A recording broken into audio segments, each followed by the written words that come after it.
Jambo moja ambalo unatakiwa kujua ni kwamba hakuna atakaye kupenda wakati upo kwenye mchakato wa kutengenezwa na kuandaliwa kufikia kwenye kusudi lako.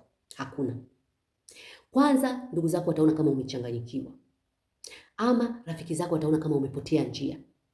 Shikilia hapo hapo.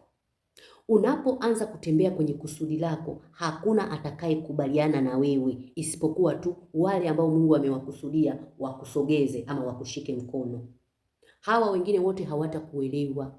Kubali mchakato. Tulia kwenye mchakato, utengenezwe, uwekwe vizuri, uwe imara, ujengewe misingi imara, ili utakapofikia kwenye lile kusudi, watu waseme huyu ana Mungu. Unamkumbuka Yusufu? Ndugu zake hawakumuelewa.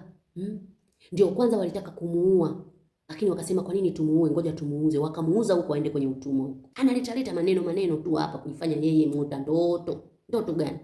Ndugu zake wa damu aliozaliwa pamoja nao. Haya, wewe ukianza kusudi, usisikilize ndugu zako wanasemaje.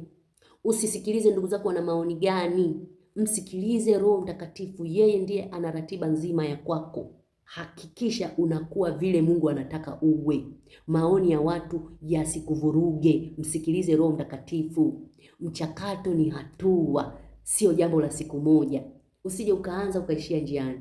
Na wakati mwingine wale ambao watakuwa kinyume na wewe, inawezekana ni mabosi zako au watu walio juu yako, watakupinga vibaya mno. Muulize Daudi, Sauli alikuwa anafanyaje? Si alikuwa anamuinda amuue, kwa sababu anajua huyu anakuja kuchukua nafasi yangu.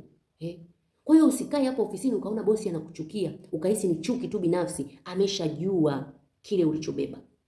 Hilo lisikusumbue. Endelea kumsikiliza Roho Mtakatifu. Endelea kunyenyekea. Yeye atakupa njia ya kutokea. Mungu analo kusudi kukupitisha kwenye hiyo ofisi. Ndio maana ilibidi kwanza Yusufu aende kwa Potifa akawe mfanyakazi pale. Alafu akitoka pale lifanyike kosa apelekwe gerezani. Alafu kule gerezani ndio ikawe njia ya yeye kuelekea kwenye lile kusudi ambalo Mungu alimkusudia. Unaona inavyokuwa? Kwa hiyo haiwi tu rahisi kwamba shwa. Kuna mchakato. Tulia kwenye mchakato. Umenielewa?